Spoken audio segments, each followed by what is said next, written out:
5 members of the Cleveland Mounted Police Unit were asked to participate in today's presidential inauguration parade. They jumped at the idea and transported their horses to Washington. On what is right now the world's largest stage, they're proud to be there to represent themselves, the city, and the country.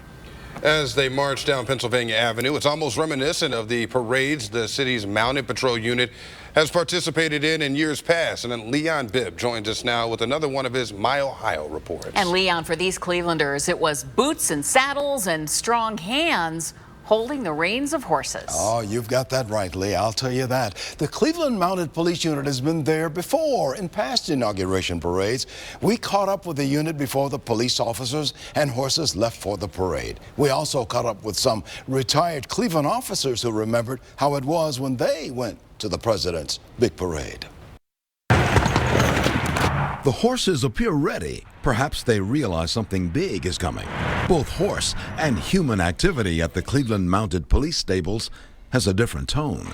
5 riders and 5 horses are to march in the presidential inauguration.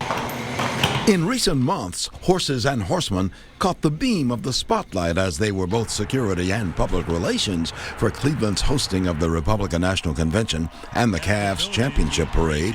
But now Washington, D.C. is the backdrop, and the presidential inauguration is the parade route. Horses will clip-clop near the Capitol. They have to be able to stand, they have to be able to carry a flag, they have to be able to work together. Jack Carr is anxious, maybe camera shy, but he will ease into his stardom. The presidential inauguration will have far more cameras and hundreds of thousands more people lining the parade route, but Jack Carr and the other 4 horses seem ready for their close-ups. So too their riders. These guys put a lot of work and effort into the training of the animals and riding every day, cold, hot. Sometimes weather does change plans. The 1985 inauguration of Ronald Reagan was a case in point. It was so cold, the bands couldn't play, nobody could go out. The man holding memory of the inauguration, which canceled the parade, is former Cleveland Police Mounted Unit officer Ray Sminchak. Retired now, but still on the beat. He works security at WEWS Television News 5. Ray, it must have been disappointing to go in '85 and not parade because of cold weather. Our poor horses were freezing. 4 years later, Cleveland's Mounted Police Unit was back, weather better.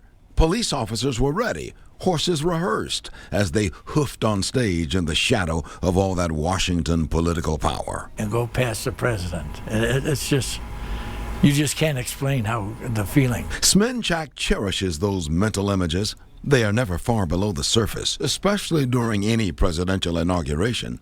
The same for Mary Catherine Barron. She was with Sminchak in '85 and '89.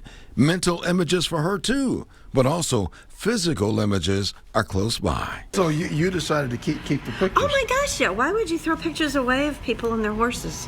This is a day of reunion and remembrance. Mary Catherine and Ray have ridden together. 4 years after that Washington cold snap, they were boots and saddles in sunshine. '89 weather was good. So was the parade. And there's Jose, there's me, and there's Ray. There you Now are. sits next to you, Ray.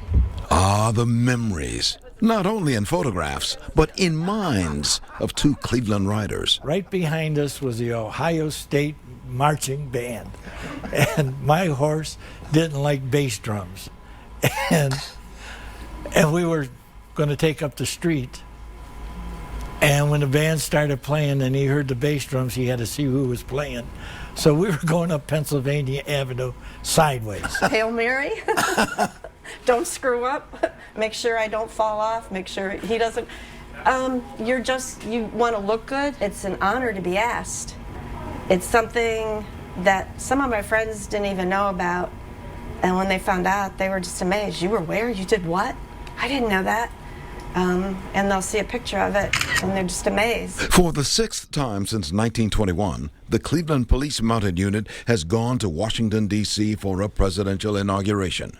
For 2 retired mounted officers no longer in the saddle, this is a reflective moment. They think of those Cleveland riders and horses in Washington for 2017. You will recall these moments when you watch the inauguration again, won't you? Oh, sure will. Sure will. And I'll be rooting for our guys, too. Do you miss it? Oh, miss it every day. Miss it every day. Miss the horses. In a way, Ray and Mary Catherine are spiritually there. Police riders never retire. They just dismount for a bit. The Cleveland Police Mounted Unit is more than 100 years old. It has 6 presidential inaugurations under its belt. The first, 1921. For the 2017 inauguration, private donation money covers the expenses. Story of horses and Cleveland police officers who ride. In the American democracy, presidential inaugurations show from hand to hand how the reins of government are changed. Among the witnesses are peace officers from Cleveland. In their hands, reins of another type. The Cleveland Mounted Police Unit has attended the inaugurations of President Harding in 21, Eisenhower in 53, Reagan in 85, although that was the one canceled at last minute because of cold weather, and George H.W. Bush in 89. And now the parade of President Trump. Leon Bibb, News 5.